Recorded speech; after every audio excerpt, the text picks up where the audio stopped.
Hello, guys, and welcome to another episode of We the Common People podcast. Actually, more than just another episode, this is the second part of the last episode of episode number three, the one that I was having with Josh Gonda, where he was talking about his experience with Scuba.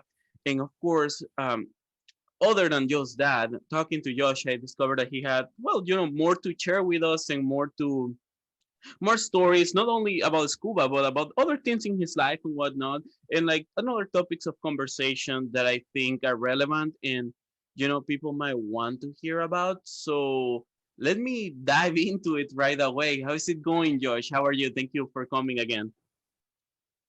Hi, Johan. Thanks again for having me back. I'm doing well, and I'm excited to bring some more stories about scuba diving and more about myself to their podcast and your community. Oh, thank you, man. Thank you. I'm sure everybody appreciates it.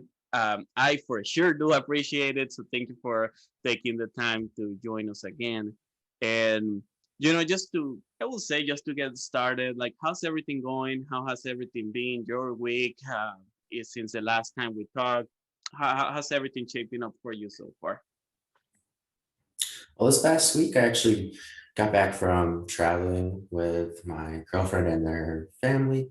We we got back from South Carolina, specifically Hilton Head Island. Oh, So never nice. gone, and it was beautiful. It was. I would definitely go back, and honestly, I probably would have never gone there if it weren't for her family. If it weren't for her family inviting me, Nice. it's it was just a beautiful place. The beaches were perfect. Um, the little tiny communities on the island were great. The food, like I ate oysters almost every day. Oh, Jesus Christ, man, that sounds like paradise to me. Yeah, overall it was a good time, but I'm glad to Nice. get back home and starting work again, and hopefully can get some more meetings booked. For sure. Wow, that's yeah, for sure. That sounds great. And like I hope I hope everything goes like just in place where you like it's supposed to go for you. I hope everything goes well. Other than that. And I will say like so, based on our I would say based on our previous conversation, in just to I guess um move a little bit away from like that. So is there like you were telling me you like to travel a lot and whatnot, and of course you did your trip with Scuba and whatnot, like you spent some time with your family in the Philippines. Um, I would say let me ask you something when in regards to that. So I asked, based knowing you, I know you moved to the States when you were a kid and whatnot. How did it feel to go back to the Philippines and actually reconnect with your family at that point? So going back to the Philippines, the earliest I went back was in 2013. Okay. Or no, 2009. Excuse me. I believe, like 12 years old. So Josh is barely even a teenager Mm-hmm. yet. Um, it was okay. So this was over almost 13 years ago. But from what I remember, it was completely different and it was odd. And as much as I was trying to tie in and be respectful to my elders, Mm-hmm. just from the past years, like past. So I moved to the States when I was like 4. Oh, So the really past early. 8 years. So basically, the past 8 years of growing up in the States and then Wow. going Okay. back to the Philippines during my high school years. Um, I you could say I pretty much just fully assimilated to the culture in the United States. Sure. Um, I used to speak a lot of Tagalog when I moved to the States, and as the years went by, didn't it wasn't necessary to speak Tagalog. Um, so when I went back to the Philippines, as you can imagine, no more speaking Tagalog. For Your sure. family in the Philippines are trying to talk to you in Tagalog. Um, so it's more so now there's the communication barrier that I'm struggling with, and then as well as the cultural barrier of like talking to your elders and saying like salamat po, like being respectful, like the whole thing about like talking to anyone older than you. Hmm. You always like speak to them like hi po, like po, and that's just a sign of respect, and it's Oh something wow. that like I've completely forgotten about, and it was more so just following the lead of like my sister, my older cousins that were also visiting during that time frame. I see. Um, in 2017, right? Uh-huh. I came back with that knowledge, like for the scuba diving, the year Yeah. when I came back in 2018, the year I went scuba diving, I came back with that knowledge and then started to and that want to learn more, to learn how to speak Tagalog better, um, connecting with my aunts and uncles and my grandma and grandpa in the Philippines and connecting with them better, which I did in fact, and it was I would say it was a lot better experience and a lot more meaningful. Oh, that's Um, nice. so yeah, coming back the second time was way better than the first time, and I look forward to going again soon. That's good to hear. That's always great. Like, and it's interesting to see. Although I knew or I know that a lot of Asian cultures give a lot of like respect to their elders. Was interesting to see that that's kept in the, I would say, Philippine like culture as well. Same happens in Hispanic culture, maybe from Venezuela. Just Hispanic culture overall is really big on respecting your elders, and like just giving them the proper respect, addressing them by a Miss or Mrs. or Mr. title, and just making sure that you're always like respectful to them. So that's interesting to see. That's nice. So moving from that, then like after like after going there and like whatnot, like what are some other, I will say, experiences that you have had in regards to like traveling? I will say, like, when it comes to like scuba diving, like you told me a couple of stories, but like what are some other experiences that you have had in regards to traveling, and like things that you have done that like you enjoy, or that change a little bit your perspective of the world just by going to a different place? Sure, I'd be happy to share. So back in 2016 or 15, um, my mom, my sister, my brother, and I, we traveled to Italy. So the goal was to get to Italy. And Nice. on our way there to Italy, the first stop was Istanbul. This was during Oh the time wow. when bombs were going off in the train stations in Istanbul, Turkey, and tensions were high with like the military and the surrounding area. I was nervous as hell. I was on edge when we got there. I was like, oh man, like what the heck? Like, but then come to realize everyone is just really nice there. And the food is great. The service that we were receiving at the hotel, and when we were going out to the storefronts at night and at the day and touring the city of Istanbul and going to different mosques, the mosques were beautiful. And the people that we met along the way were so friendly. It opened my eyes to it, it opened my eyes and gave me a different perspective on how the country of Turkey and the city of Istanbul are now perceived to be. Yeah, for sure. That's an interesting, and that's an interesting way to see the, like, I will say, point, as I think, like, with all the with all the damage, I will say that some extremist minorities have caused to a society over the last decade or so. Um, like I'm speaking about these extremist religious movements and whatnot. Um, and not to get too crazy into that right now. But like I feel like people tends to have this notion that countries that are like linked or somehow related to this type of movements are like bad places, or that the people is gonna be hateful. um, but it's I feel like when you meet people that comes from countries like Turkey, that comes from Morocco, that comes from like Pakistan, Iraq, and like you get to meet these people a little bit more, and you do realize that they, at the end of the day, they are just people trying to survive and to have quality of life like everybody else, friendly people.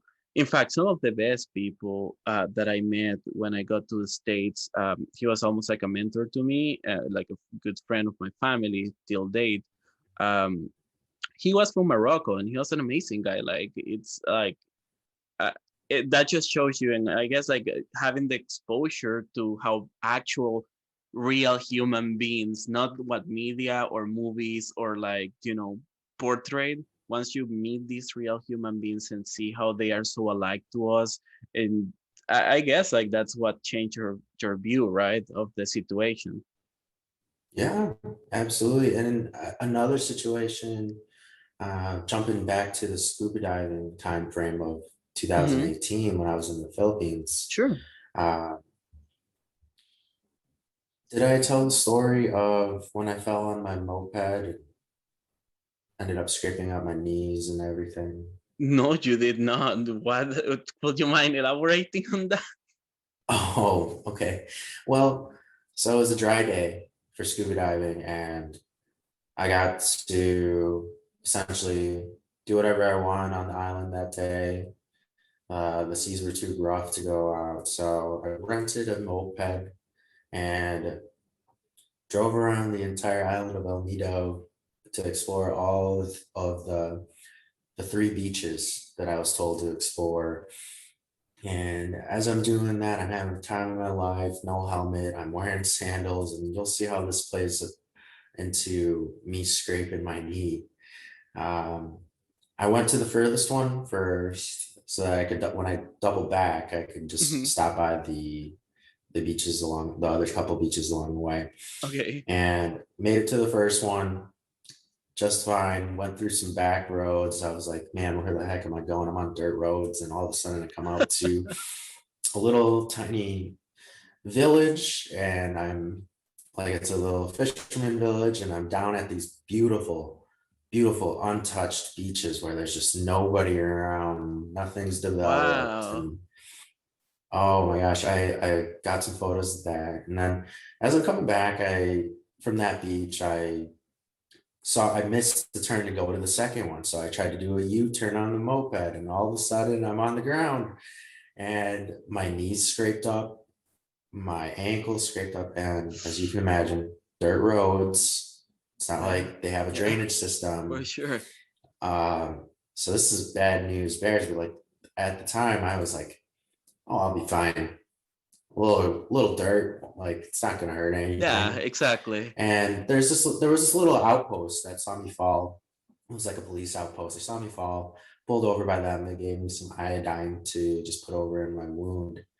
And I was like, oh, they're helping me out. They gave me a little hydrogen peroxide, iodine, put it on it. I was like, oh, I'll be fine. So I went to the second beach though. My knees scraped up, my ankles scraped up, my foot scraped up because I was wearing freaking flip flops. Okay. And Okay. I go to the beach still to just like chill, kind of calm down after the adrenaline. And I just like sat there for a while, reading a book probably for like an hour. And then I was like, okay, let's go back. And then I went to the third beach still without even going and stopping home. So probably a couple hours passed where this wound is just being untouched. So I go to the third beach, uh, walked in the salt water a bit, like so I cleaned it out, but chilled at the third beach for a bit, took some photos, had my camera bag with me. So I finally get back, right? Finally get back from doing this fun exploration with the moped, and it was very free and liberating. And I get back, and I started showering at my hostel with just like soap and water and cleaning out my room, thinking that's going to be fine, right? I wake up the next day, um, the wound is inflamed and it's like yellow and it's a little red. And I was like, oh, what the Oh, hell? that's crazy. And I'm like, oh, I'll be fine. I'll be fine. So then I go to the dive shop. My instructor is like, oh, how you doing? And how was your day? I was like, it was good. I want to check out all of these beaches, but I fell on my moped. He's like, oh, yeah, you did? You okay? Like, let me see. And as soon as he saw my wound, he's like, you need to clean this out. Unless you want to get your leg amputated. Oh You need to man, clean this that's out as soon as possible. You're not diving today, and you need to take a couple days to clean this out. And all of a sudden, I'm now at the pharmacy. I'm grabbing huge wad of cotton balls, wow. hydrogen peroxide, and iodine. And I had to. This is kind of gross, so I'm not sure if you want to leave this out or not, but had to scrape out all the yellow area, get it down to bare flesh, right? So that it could heal Oh, that correctly. sounds And painful. after applying the hydrogen peroxide and iodine, it had to start with bare flesh around the wound and so forth. So there was like one on my knee and like one on the side of my ankle, plus like three on the top of my foot. So I had to do that for all of them. Wow. Turns out the overall outlook on this is that be thankful for the water that you have because it is clean here in the United States. In the Philippines, I was using dirty water. It was not filtered. I was in a hostel, right? It could have been runoff water that could have been just being mixed and Yeah, getting of put onto course. my wound, where I'm just thinking soap and water. It'll be okay. It'll Yeah, clean that it would be out. I've fine. done it before a million times in the United States, but no. Just and looking back at it, I'm grateful for just the basic needs that we have as human beings, which is water. Yeah, for sure. And not every And not every place has that, like not every place I feel like we're looking what we call first world countries because we do have like, all the basic needs like clean water in our taps and things like that. We can drink that water because it's treated. But wow, it's crazy to think, like you take that for granted and like the price that you take for just taking something like that for granted in other country, it's like, well, we might have to amputate your leg. yeah, and man, at the time it was nerve wracking, but it's like so many people struggle just to have clean water, and this that entire fishing village, right, Yeah, is probably struggling through that and needs to just be drinking bottled water. And some may not even have the money to go and buy bottled water, unfortunately, and probably are drinking that water, which is sad to hear. for sure. No, that makes all the sense in the world. That makes all the sense in the world. I guess like as you said, being grateful for what we have, right, and just trying to share the love whatever we can, and like supporting causes that help keep our water clean. As hey, we just have one planet at the end of the day. I feel like it's really important to stay on top of what we do with it. Mhm. And switching topics again to jumping back to the original topic of going to Italy. Sure. So when we went to Italy back in 2015, the streets are full of people. Uh, tourism there was very light.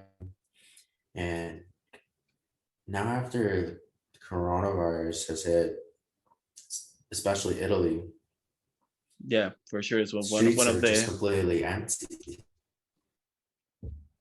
well, Streets are empty now, and um, it's just I don't know what else to say about that. looks like do you think it looks like a post-apocalyptic,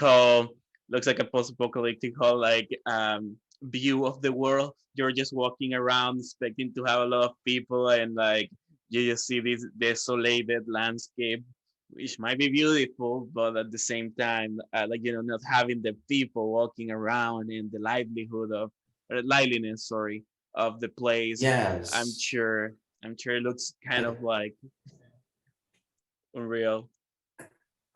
it is unreal. It is unreal when I saw photos on Reddit of this traveler that went to Italy the past couple months, and a place that I first initially saw it, it was a lively place.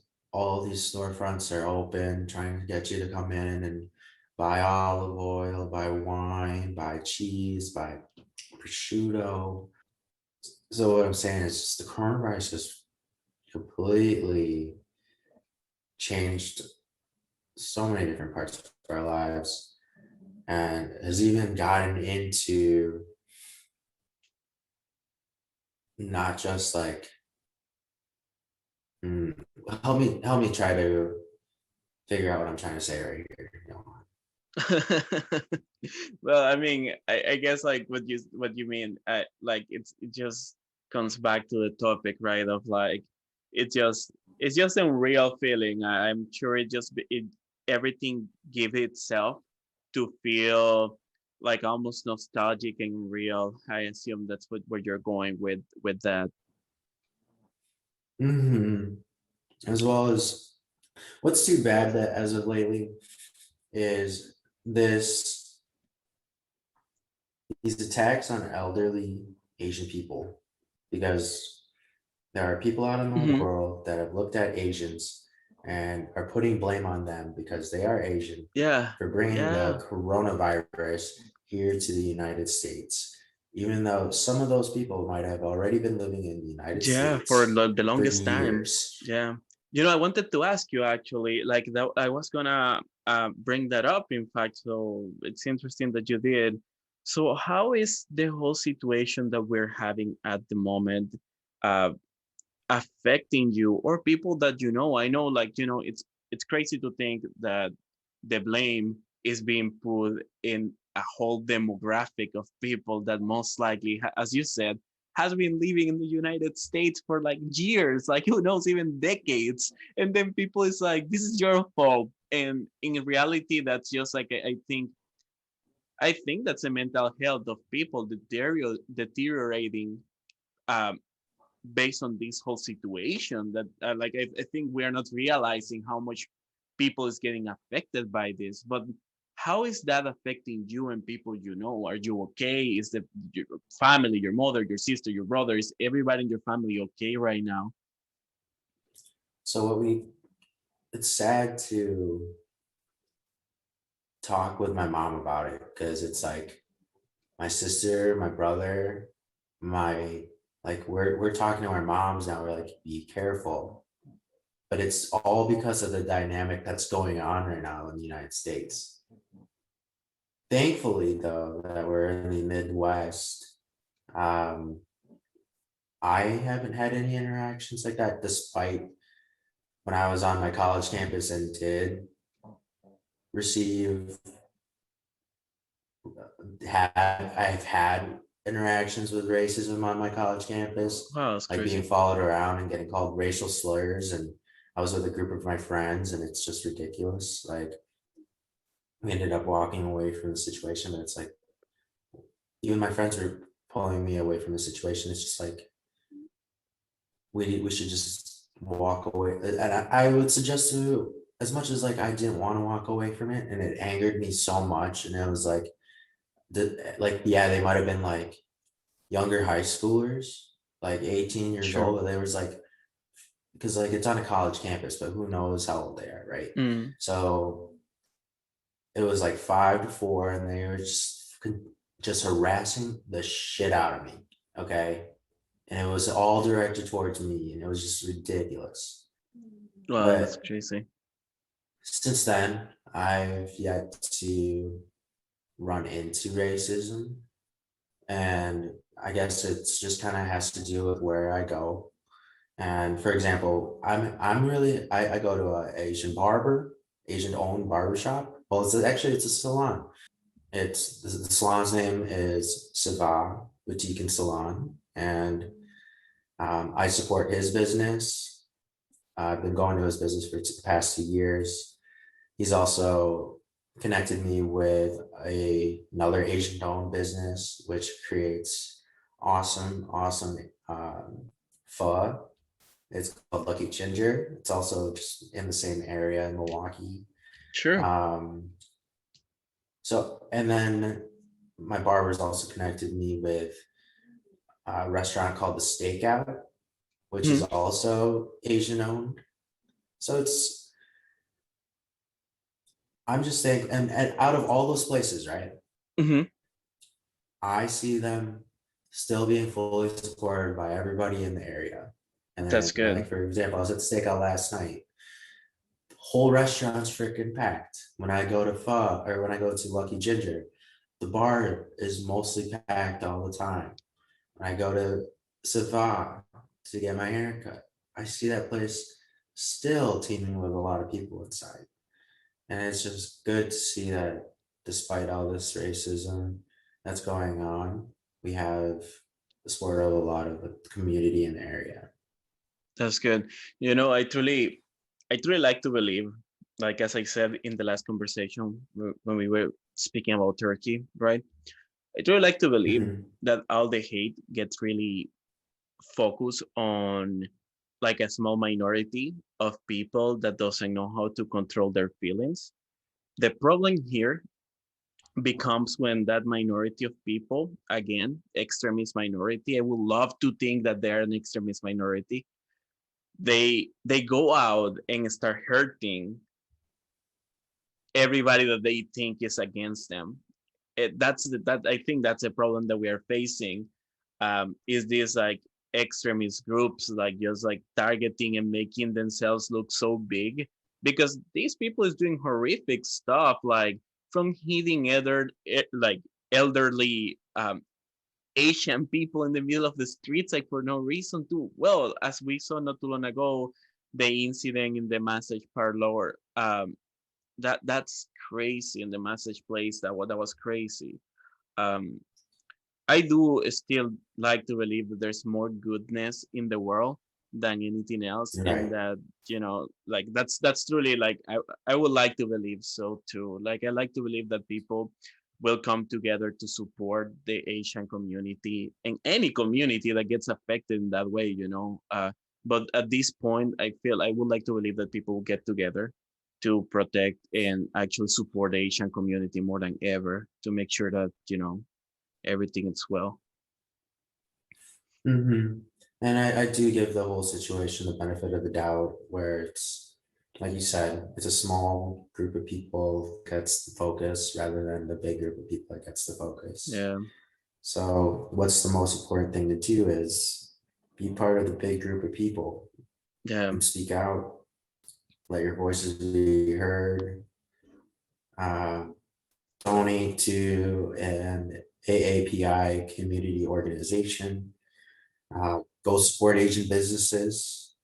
Those are some of the best things that if you were wanting to support the AAPI community and the hashtag Stop Asian Hate, these are some of the ways that you can go and do and help us out. absolutely, Um, as as much as it does anger me, I don't want to get too caught up in how it makes me feel, because absolutely, everyone, if you everyone should understand how this might make you feel. Think about that. Think about your grandma walking down the street and some asshole goes and shoves her to the ground and gives yeah, her a concussion. yeah, no, absolutely, Or your dad is walking on the street just doing it and minding his own business and gets attacked by another person just for just for the color of their skin. yeah. That's not right. No, But anyway, it's not all right. I I'd feel rather like talk about how we can support the API community And versus I would love to actually focusing on those. I would like to actually like make some extra content and um put out there like some like information in regards to like charities with your help. I would love to get together some information about charities to support and whatnot for the people listening to the podcast. Not be many at the moment, but with time, I feel like we can grow and actually, anything helps different communities. So Right. that would be great. Um, I would love to help you with that as well, and like just the Asian community overall. Absolutely, Johan. We can talk more offline with about how we can be able to give more content on how to support the API community, and I look forward to doing that with you. Absolutely. I would love to, Josh, and thank you again very much for coming. I will say, I think we have talked about a variety of interesting topics. Actually, not only a little bit of school, but also like social issues that it's always good to let our opinions out and like I will say express the way we feel about certain situations. But I will say I thank you again for coming. I think we're pretty much running out of time at the moment for this episode. Well, Johan, thanks again for having me on. It's always great to being able to talk to your community and talk about my experiences with them. And I hope to hear from them some feedback, or are they actually able to comment and such on? So yes, if you guys like the podcast, if you want to suggest content, if you want to hear about something specific, don't hesitate to go over to YouTube. With the Common People podcast, we have a channel with all the interviews are actually upload there. Um, like pretty much we upload interviews on Mondays or Tuesdays. Usually try to do it by Monday. Um, so if you want to, please head over YouTube, commenting our videos. Let us know what you think and how you feel about the situation. Don't hesitate to let your comments out. At the end of the day, it's really important to I would say let things out like in a I would say in a productive way, sharing your feelings, what you think about situations, and what you would like to, see. And even for the purpose of entertainment, as I said, just head over YouTube, share your comments and share your experiences with us. So I can take a look. Even Josh can take a look at the comments, actually reply to you guys as well if you want to connect with him. So yeah, don't hesitate to go over YouTube. And always like, comment, and subscribe to We the Common People. Thank you very much, Josh. Yeah, that's true. Like, comment, subscribe. If you're listening to us in Spotify, just don't forget to follow us there too. And thank you very much for listening and for your support, guys. Thank you.